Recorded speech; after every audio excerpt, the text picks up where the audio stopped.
Hi everyone and welcome back to the Colour Cave. It's Jem here, and today we're going to have a bit more of a sort of relaxing video. Some of you have been quite interested in my progress in Thomas Kinkade's Disney Dreams collection as I colour along and try to emulate the original painting from the man himself. So because we're in the sort of mid-packing stages now, it's less than 3 weeks to go until we are making the big move. You can see that the shelves are getting barer every time I make a video. So I wanted to keep it simple. The Thomas Kinkade book was the colouring book that I was going to keep out to just to have while we move, and I've changed my mind because I'm using several different mediums in it. I'm using Posca pen, I'm using white drawing ink as well as pencil, so that wasn't really logical. So I wanted to give it one last bash before it has to go in a box. So we're going to get to top down view, and I'm going to kind of explain what I'm doing as I go through if it's something that you would like to try out, or maybe you're just interested in blending and layering colour pencils. So we'll get to top down view and we can get going.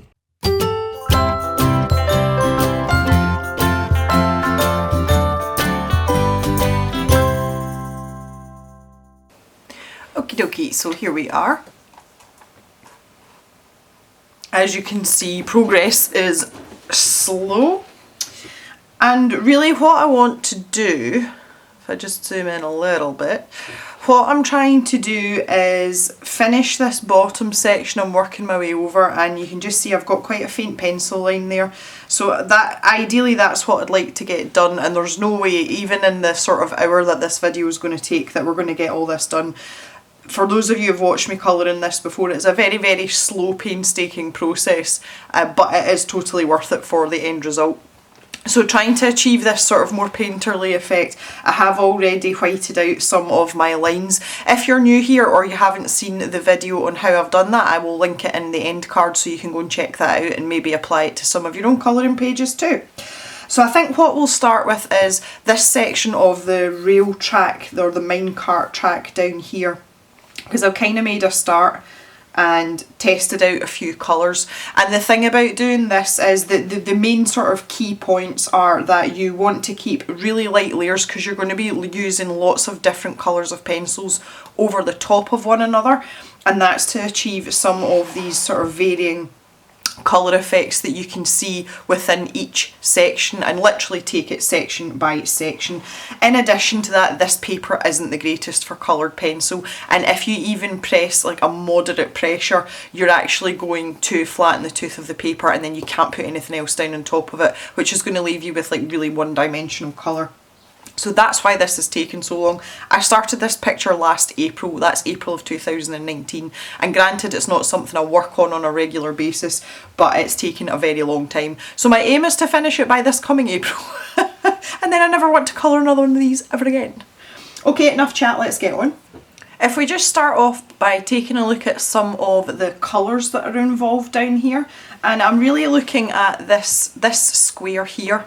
Just taking a moment to study it really helps. So having a look here, the general sort of theme of the colours in the darker areas of the picture, it's really dark, sort of purpley greys, a little bit of violet, and you can see the highlights there. There's a wee bit of yellow and a slightly orangey tone as well, so that's the type of pencils we're going to be looking at. And the good thing about this is, because you're working in really light layers with so many different colours, if you don't pick exactly the right colour, it's not a great hassle, because it's not going to take over and look completely wrong. So it's a very, very gradual process that we're going for. So for this, the square in question, goodness me.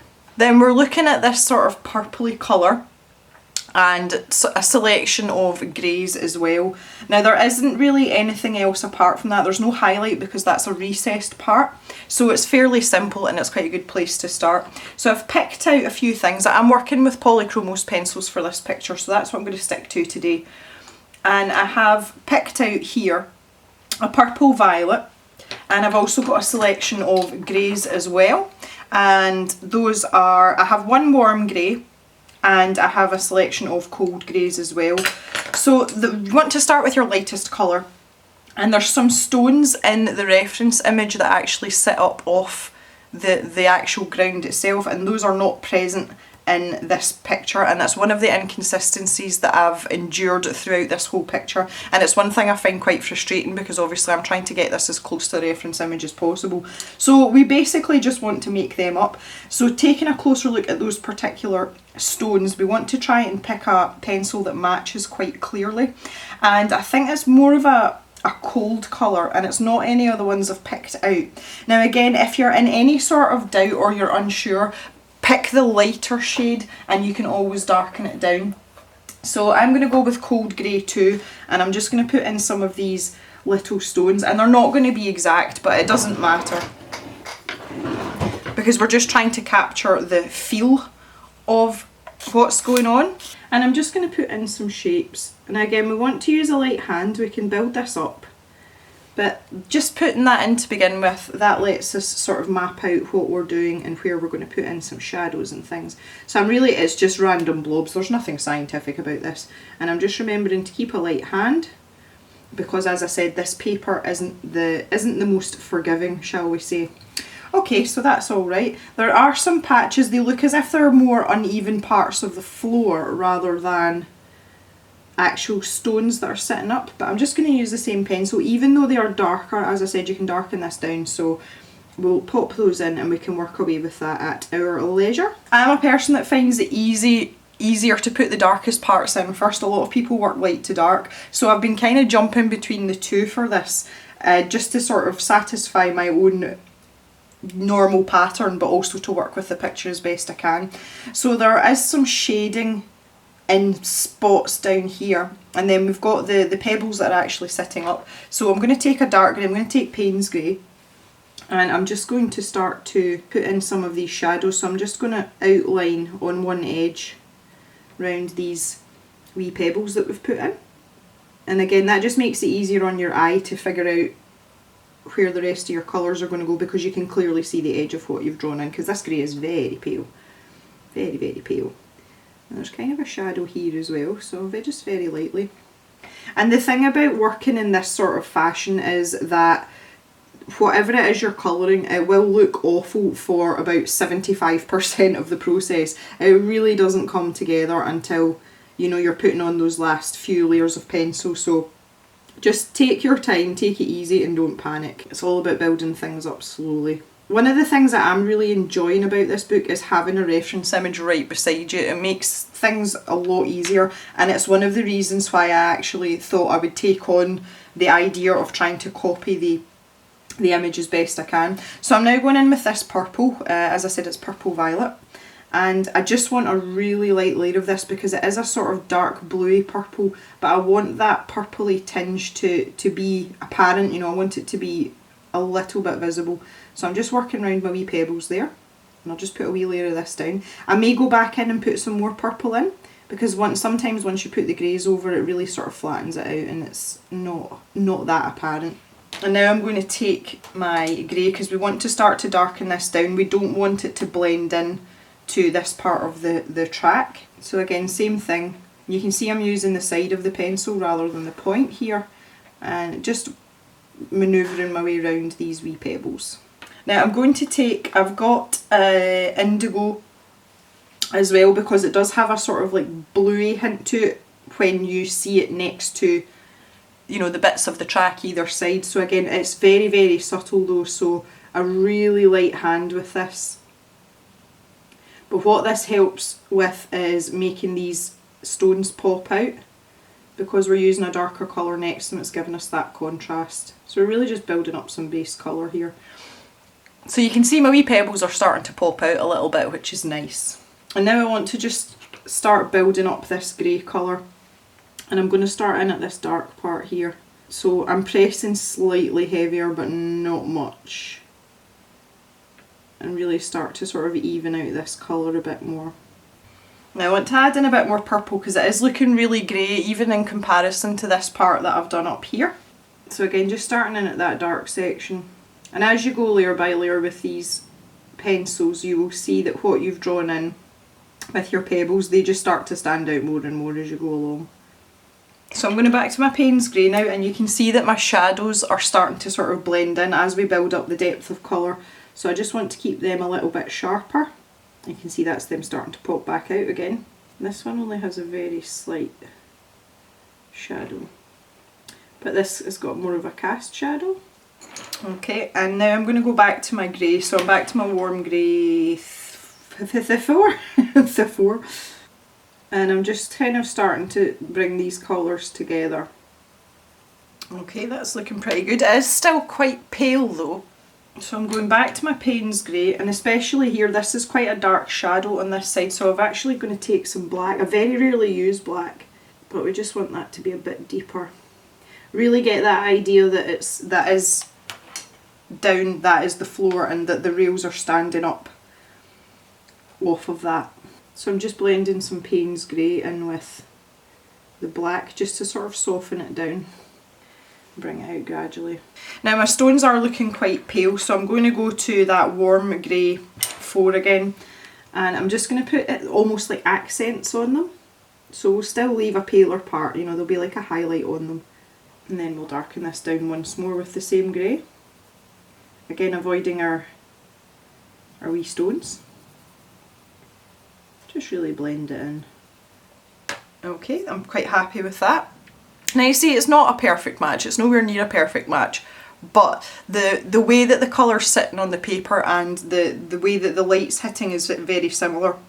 You're never going to be able to achieve what's over here because this is paint, but pick your battles, I suppose that's the point that I'm getting at. I've just got a little bit to fill in here, and the pencil I've got is Nougat, and this is going to blend in with the wheel, but that's okay.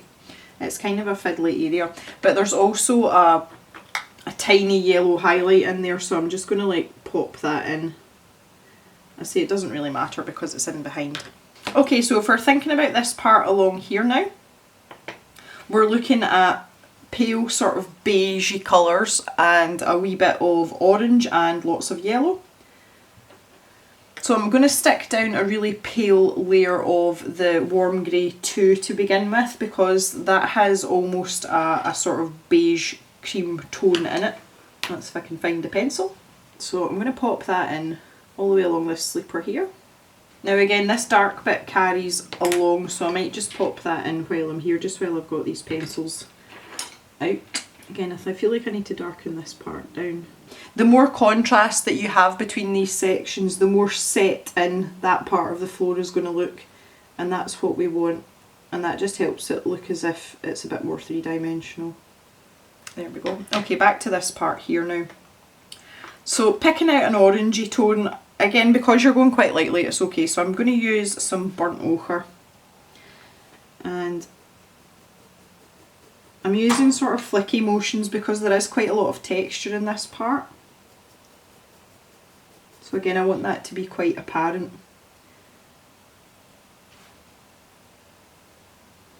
And it's just a case of spending time looking at your reference image and really picking out what you think is right. So we've got quite a lot of yellow along here,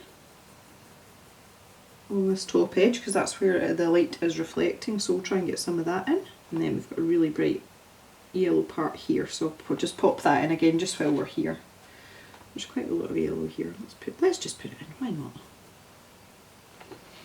So back to my warm grey 2 again, and I'm just going to go over the top of what I've done, but I'm going to avoid the yellow parts because we want them to stand out because they're a highlight, we don't want them muddied up. So I'm just kind of working my way in between the yellow parts. But I'm going over the orangier parts, if that makes sense. Of course that makes sense, you know what I mean.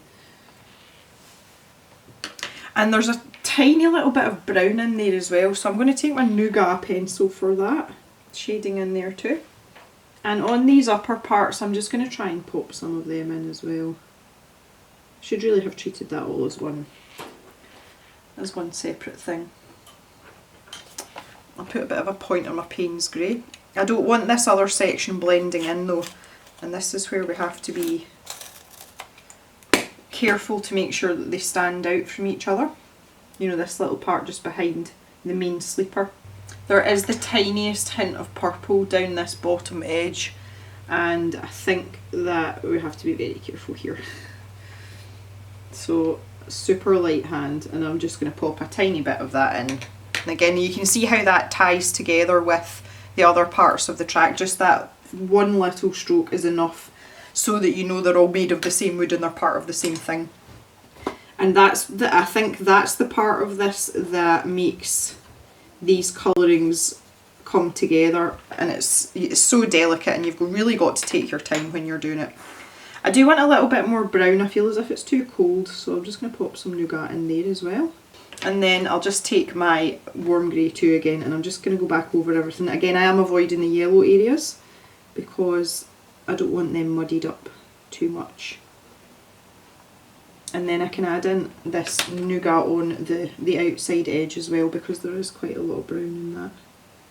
Again, I'll just go easy, build up if I want to. Now you can see that that's kind of blended in up the top there, and I don't have the ability to put in the texture that we've got in the painting. So even if I just use a darker grey or a mid-tone grey, so this is me back to the 4, and I'm just going to kind of almost pencil in that line where the topmost part of the sleeper's popping out. There we go. So that's not too bad at all. Down here, this one's going to be a bit of a problem because I have like involuntary twitches in my hand. I've actually got a couple of pencil lines here that have happened when I've either dropped the pencil or my hand's gone. So I'm going to have a bit of a job covering these up. But we're more or less using the same sort of colours that we've used down in here, but it's a mixture of these colours and these colours. So that'll be quite interesting. But I do notice that the purple is quite prominent down in the bottom half of this one. So I'm going to put that in first. Down in here. Thankfully one of these pencil strokes is purple, so that's a happy accident. So I'll pop that in there, and then I'm just like really lightly going to pop this all the way up to the edge here. Now there is a pale edge down one side here, it's more sort of grey than anything else, so I'll just leave that white just now. And then again I can go back with my darker pencil, so we've got a really dark edge along this side. So that to me, because that's an easy thing to pick out, that's a place that I would naturally favour, so that's what we're going to go for. And it is quite a sharp edge, so I'm going to press a wee bit harder than I probably would when I've been colouring this. I just find that it makes it much easier for your eye to pick up on what's going on. Now there's these little crevices and everything as well, but they're not as stark as this shadow, so I'm going to switch back to the Payne's Grey, and Payne's Grey is a pencil that I use a lot. I find it just that little bit more, what's the word I'm looking for? A little bit more organic than black. I think black can look quite false sometimes. And I'm just going to bring these texture lines up, and I'm just making these up. You know, I can see there that there's 3 definite lines, and I'm not going to be too fussy about getting them accurate, but I just put them in there so that we've got that wee bit of texture, and there's kind of a line up here as well. So you know, you've got artistic license, you can kind of make it up as you go along. And there's a really bright yellow highlight there as well, so I'm going to pop that in straight away, because again, if you put that in first you can work round it. There we go. Maybe bring it over a little bit. And then we've got this pale grey area, which is the part that I've left white, so I'm going to use the cold grey too for this. And it's the same thing, if I put it in and I know it's there, I can avoid it. And there is a wee bit of purple in this corner as well. Okay, so now we can start working away with the other colours. So again, we've got this kind of slightly orangey tint that matches up here. So we can pop some of that in. Again, just a really light hand. You don't need to go crazy with this. And then we can start working away with our greys. So I'm going to do the cold grey 3 first. And I'm going to work over the top of everything here, in between my lines that I've put in for the wood grain, because with that Payne's Grey it will blend, it will start to smear, and we want to keep that line quite reasonably crisp. It doesn't have to be absolutely precise, but the more you go over it with your other pencils, the more it's going to soften it out and blend it out. There we go. And I'm going to take my darker one now, so that's me on to 4. And just do the same thing again. It helps as well because if you've got a little bit of texture line in like this, it breaks a section down into an even smaller section, and it makes it really easy to manage. And if you're quite overwhelmed by what you're doing, that can be really nice. I'll bring this up to where my light grey highlight is. Work that round. There we go. So now what I'm seeing is, and again it's not necessarily in the picture, I want to define this shadow area that's sunken in. So again, just artistic license. There's my grey highlight there, so I just want to really define that so that we can see that that's the edge of the cross piece. And just blend that out a little bit. And it just gives it that little bit of definition. Alright, we're going great guns here. So I'm just going to do this section here and then this one, and then I'm going to stop and I'm going to move up here. Now the reason I want to do that is even if you're working right to left, like me being left-handed, if you do the bottom part first and you start working higher up, there's more chance of you smudging away. So it's just easier to kind of work top to bottom because your arm's coming from the bottom, obviously. You don't have to, but it's something that I like to do because I don't always have time to faff about with bits of tracing paper, and now we are 3 weeks from moving, so things like tracing paper that don't get used that often, they're already packed away. So we're just basically repeating the same thing again in this next section as we've done over here. So I've got my nice black line to start with, my shadow here. So I'm just going to soften that out and work it down a bit. Now the pebbles are in this one, so we don't have to draw them in, which is nice. And we've got the shadow on this side, but it's not quite as severe. So I'll just use the black very lightly, and I'm going to take some of this indigo just to make it a bit softer in terms of the colour, not in terms of the line work, I mean. And this section seems to be darker, so I'm going to start with the warm grey 4. And I'm going to pop that in, and I can work around my pebbles here. Now this has a lot more purple in it. And there's actually, I can see 2 shades of purple, so in addition to the purple violet that I've got, I'm going to dig out the one that I've used further up in the picture, I've used up here.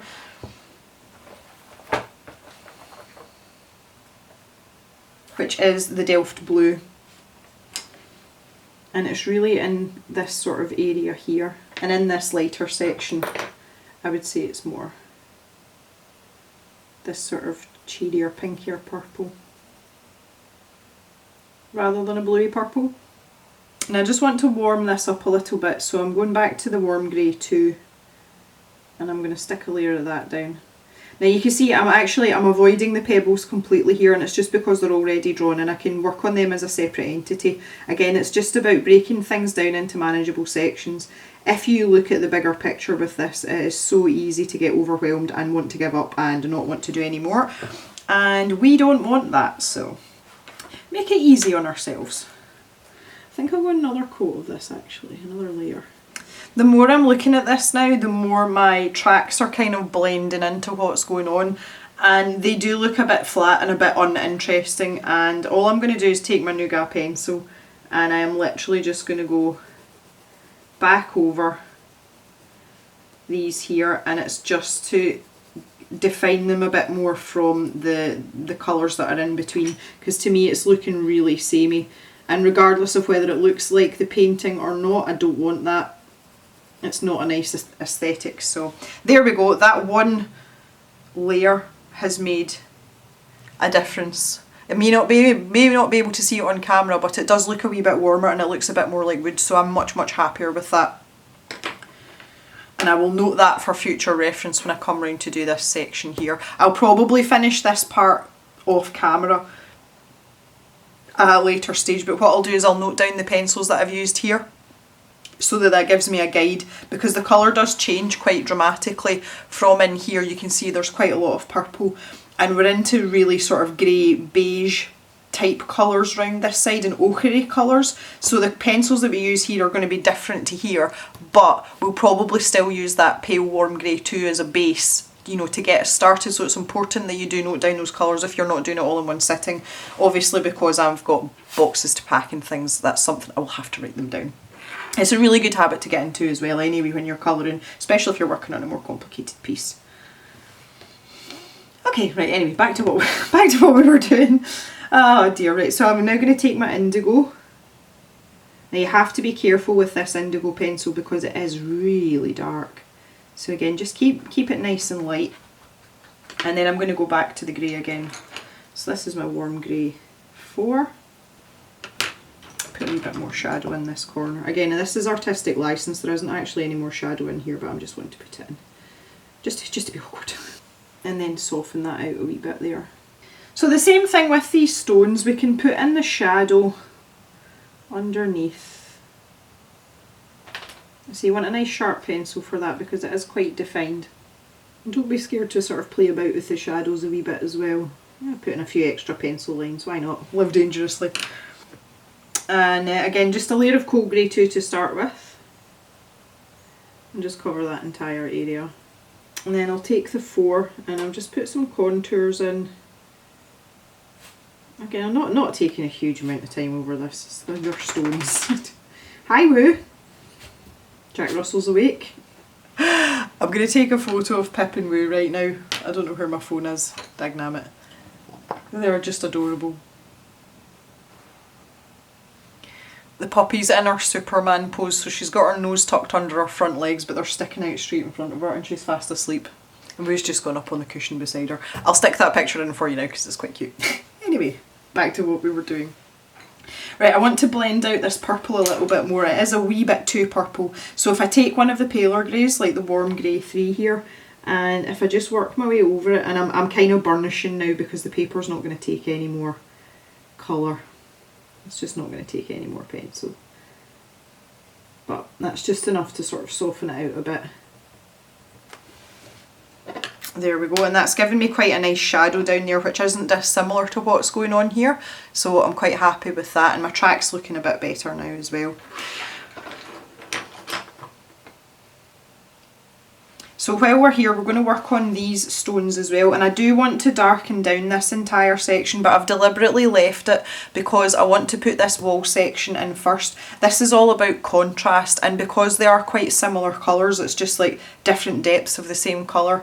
Sometimes it's better to do the bit roundabout and then figure out where, you know, where you need to go darker.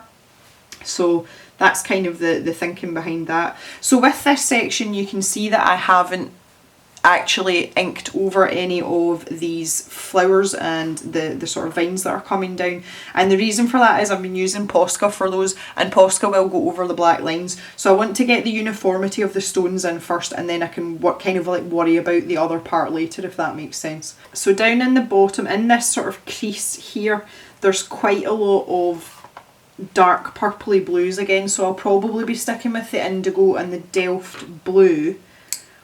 And there's a little bit of light grey as well, but it's very, very dark apart from that. So I think I'm going to start with the indigo, and I'll just pop that down in there. I don't know what's going on here. There's like a line. I think that's supposed to be the next stone along. Again, it's not the same as the reference image. So I think we'll make that like a crack in the stone. So we'll do that first with the Payne's Grey.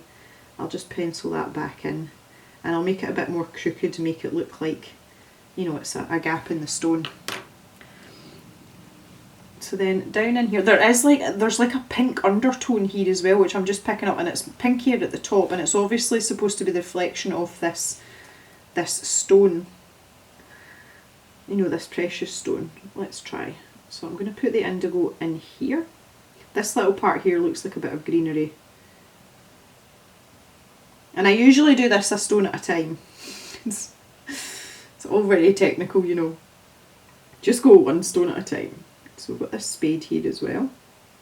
And again, this is a line in the where the stones are sat on top of each other. So I'm going to make that again a little bit crooked, because that's more fun, isn't it? And I'm going to get me some Delft blue down over the top of this as well, to give it that nice sort of deep purpley blue colour. And then I'm going to take my Payne's Grey, and then take a paler grey. Again, it's the same thing as kind of what we're doing down here. We're just kind of softening that colour out a wee bit. And as we come up here, we need to start introducing a sort of pinkier purple. So again, I can just stick with the pencil I'm using, although that does look very, very pink. I may have to go a bit paler than that if I want it to look good. Let's see what we've got. I think I'm going to take some crimson. If I can find it. Where are you? And there's a strange shade of blue in there as well. That pencil that I can see in there, if I was in Polychromos, it would if it was in Prismacolors, it would be slate grey, and there really isn't an equivalent in the Polychromos, which is slightly annoying. It's almost like a see, this is the difficult part because there's almost kind of greenish tinges to that. I may have to omit that, I think. Heaven forbid. Okay. So let's get some of the purple violet down here first anyway. I'm not going to worry too much about it. Now I think I want to put a little bit of this crimson down in here. It is looking a bit too blue. And actually bring some of that across there as well.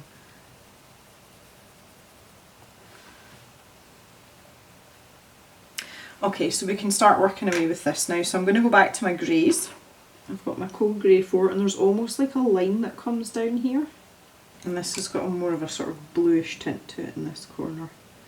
And this is what it's all about. It's just working away and adding little bits in. And just make that purple a bit more prominent, the crimson anyway. And I'm going to take a light cold grey. Well, it's 3. See what happens when we put a layer of this down. Now you don't always get it right. I quite often don't get it right and I end up having to go back and maybe add in something over the top. And when you're doing something as complicated as this, it's purely a learning process. Now I've been colouring nearly 4 years and this is all new to me. So I try not to beat myself up about it because we learn as we go along. Okay, I'm reasonably satisfied with that actually. Now we need to put in the shadow from the handle of the spade as well. And again, this is really about definition rather than how accurate the light source is, because we need to be able to still identify that this is a spade, and you know that anybody that looks at the picture won't be squinting at it going, what the hell's going on there? So we'll pop that in there. And we'll put a wee bit down in here. Just a wee, like that. There you go, and you can see that's popping out quite nicely. Yay! On the inside part, again, the same thing, there's just a tiny little line there, so we'll just pop that in there. And that's me just following the line work, there's nothing complicated about that. And the same down this side. I think doing something like this makes you really observant, you know, because you're forced to pay attention if you want it to be right, if you want to get it right. So that's quite a helpful skill. It's sort of increasing your observancy or observant nature. And there's another little dark bit here which I kind of missed there. That actually comes all the way down into there. Okay. Alright.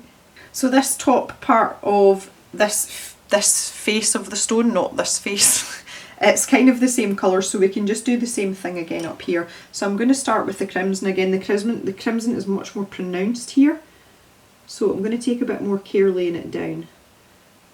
I don't know if you can see on camera, but that's the line where we change to the top part of the stone, so I'll just take it to there. And there's a really dark patch in this corner which doesn't have any crimson on it, so, and then it's more sort of purpley along here. Now I'm going to make this quite patchy because I want to give it a wee bit of texture. I should actually pop some more of that in there in places as well, you know, to make it look a bit more like stone. I'm really happy with this. This is looking ideal. So I'm going to take my warm grey 4 and I'm just going to pop this in here. This part's most likely going to be covered by Posca, but I just want to pop that in there anyway. And then I'm going to put a light layer over the top of what's going on here. Just working my way over. Really gently, because we want to be able to add in as many layers as possible so that we can blend things together and fix things, make it look awesome. And I'm going to take this opportunity just to darken down some of these cracks in in the stone as well. Not the cracks, you know what I mean. The areas where the stone meets. Now in here, in this section here, it is really, really dark because we're going to have the reflection of all these bursts from these stones. So you don't have to be precise with this. I am just going to go in with this Delft blue. Again, most of the bottom of this is covered by greenery as well, so don't have to be too careful here. And I'm just going to bring this over. Now there's a few stones marked in here, very, very faintly. Pull this over a bit so you can see in behind here, although it's dark. So I'm going to pop them in very gently with Payne's Grey, and it's just really to give me a guideline, and it's almost like a Y shape. So bring that down to there, and it's coming up from the edge of the handle, which is here. So if I do that, and then this one comes across the way. So that's really a marker for me for later. You know, so that when I come back to this, I know I've got like an anchor point to work from. Because if you go away and come back, it can be a bit sort of like, oh right, where was I kind of thing. So I'll just pop that in while I saw it. So yeah, where was I? Delft blue. And I'm just going to bring this all the way across. With it being such a dark area, I don't need to be as precise and finicky with it. So just popping some of this down in between. See, most of this will be covered in Posca anyway, so it doesn't matter too much. Yeah, this is all pretty dark, right up to that line at the top of the wall. And this is greenery as well. And then we've got a bit more of an interesting edge when we come down here. So we'll pop that in there. So in this corner it's quite dark, so if we go to Payne's Grey, and again just following this through here just for a bit of continuity. Now what I did, and I did the same when I was doing this section up here, I actually went back and finished the pencil once I had the Posca down, and it's just because you've got a better idea of where you're putting your shadow edges and things in once the Posca's down, because you can be quite liberal with the Posca as well. Not that I'd ever do anything like that. And down in here, because this has all been smudged out, that's actually a really light grey in there. Let's try with the warm grey 3. Okay. Down in here it's looking almost black round here. I'm not going to do it with black though, because I think it's going to look too harsh. Now there seems to be a stone line down here somewhere as well. Let's put it in there. Right there. Well, there's the line of the one at the top. I'll put that in too. And that's kind of coming across. You see what I mean about making this up though? It's not exactly rocket science, but you kind of got to just take an educated guess sometimes. And this is all very dark in here. Right, so let's bring this out here. There is quite a defined line there though. I really do just want to make this up as I go along, so I'm not going to deliberate over it too much. As I say, I will go back after I've put everything else in. Just tidy it up, but I've got those guidelines for now, which is good enough for me. So on this top section, let's switch up here for a little while. On this top section of stone, I really just need to fill in up until here. But the idea with that, it's the same sort of colours that we were talking about down here, but it's the same reflection, and the top part of the stone is quite pale, so you can imagine that that would be similar. So I'm going back to this burnt ochre, and that's quite prominent throughout that section in between where our two little bits are, and you can see I've used it already, so I'm just going to carry that on in here. And it's really down on this edge here. Make that quite vibrant, why not? It's fun. And that very clearly lets you see where the stone goes up. Alright, so you can see what I was talking about earlier. See if I just zoom you in a little bit. This part looks like an absolute mess, and that's because it is. But this is going to look wonderful once we've put everything else in. So if you're going to try something like that, fully expect stuff like this, because that's the basis of how you build up things and how you get to something that's a bit more sensible like this. So have a little bit of faith if you're going to give it a try, guys. Right, we'll have a zoom out now and have a look. So you can see in the amount of time I've been sat here, the hour or whatever it is, there really hasn't been an awful lot done. There is progress, but it's not a huge amount. Patience is definitely key, and I am going to keep persevering and working away at this, and hopefully at some point I will have it finished. Anyway, I want to thank you all very much for joining me. This has been quite relaxing this morning. I am now going to go back to packing some boxes. So thanks again, and we shall see you on Sunday for another video. Have a good day everyone, and bye for now.